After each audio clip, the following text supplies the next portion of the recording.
मध्य प्रदेश युवा कांग्रेस के अध्यक्ष एवं विधायक डॉक्टर विक्रांत भूरिया की पत्रकार वार्ता। मध्य प्रदेश युवा कांग्रेस ने 13 फरवरी को मध्य प्रदेश स्तर पर रोजगार दो या गिरफ्तार करो आंदोलन के माध्यम से युवाओं के रोजगार, महिला सुरक्षा और आदिवासी अत्याचार को लेकर आंदोलन किया था। प्रदेश अध्यक्ष एवं झाबुआ विधायक डॉक्टर विक्रांत भूरिया ने मीडिया को संबोधित करते हुए कहा कि सरकार प्रदेश के युवाओं के भविष्य के साथ निरंतर खिलवाड़ कर रही है। सरकार योजनाबद्ध तरीके से युवाओं के हक का मर्दन कर रही है। सरकार ने पहले सेवानिवृत्ति की आयु 58 से 60 वर्ष की, कुछ वर्षों बाद उसे बढ़ाकर 62 वर्ष कर दिया और अब सरकार इसे 65 वर्ष करने जा रही है, जिसका सीधा असर 5 लाख रोजगार पर पड़ेगा। 5 लाख कर्मचारी जो सेवानिवृत्त होते उस पर नए रोजगार का सर्जन होता है और जिनकी पदोन्नति होती है वह भी बाधित हुई है। सरकार के इस रवैये से युवाओं की मानसिक क्षति हो रही है, जिसका हम निरंतर विरोध करते रहेंगे। अभी मैं और मेरे दोनों साथी युवा कांग्रेस के प्रदेश उपाध्यक्ष कुलदीप शर्मा एवं व्यवहारी विधानसभा अध्यक्ष पुष्पेंद्र पटेल 3 दिन तक जेल में रह रहे हैं, लेकिन आगे भी निरंतर लड़ने के लिए हम तैयार हैं। डॉक्टर भूरिया ने कहा कि पटवारी भर्ती में सरकार पूर्णतः लीपापोती करने का काम कर रही है। हमारे प्रदेश स्तरीय आंदोलन को देखकर सरकार ने जल्दबाजी में पटवारी भर्ती में चयनित अभ्यर्थियों को नियुक्ति पत्र देने की प्रक्रिया शुरू करने हेतु पत्र जारी किया है। पूर्णतः भ्रष्टाचार में लिप्त है पटवारी भर्ती, लेकिन हम इसकी सशक्त जांच की मांग कर रहे हैं। जरा कल्पना कीजिए, एक ऐसा युवा जिसको ये जानकारी नहीं कि प्रदेश में कितने जिले हैं, वह परीक्षा का टॉपर कैसे हो सकता है। प्रेस कॉन्फ्रेंस थी, कल ही मैं जेल से रिहा हुआ हूं। हमारा एक हफ्ते से ज्यादा हो गए हमको एक आंदोलन के लिए। 8 तारीख को मैंने प्रदेश में विधानसभा में एक सवाल उठाया था रोजगार को लेकर कि मध्य प्रदेश में परीक्षाएं नहीं हो रही, 5 साल से परीक्षा हो रही तो रिजल्ट नहीं आ रहा, रिजल्ट आ रही तो भर्तियां नहीं हो रही, और भर्तियां हो रही है तो उसमें जबरदस्त भ्रष्टाचार हो रहा है, जैसा पटवारी भर्ती में हुआ।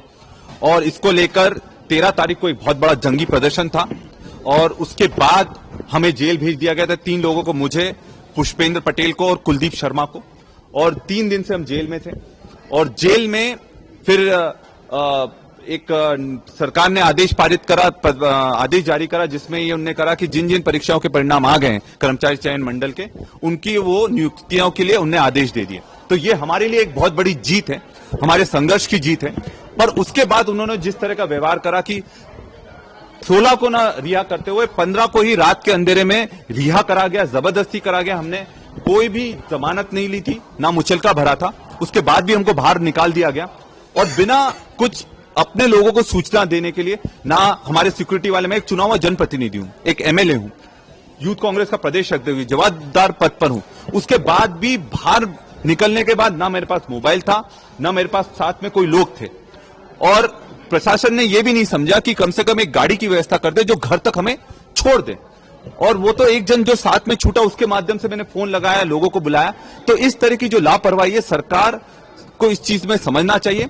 और एक और बहुत बड़ा जो मुद्दा, जो 62 से 65 साल करने जा रहे हैं ये रिटायरमेंट की उम्र, उसका हम बहुत पूर्ण तरीके से विरोध करते हैं, क्योंकि ये 5 लाख युवाओं के भविष्य के साथ खिलवाड़ है।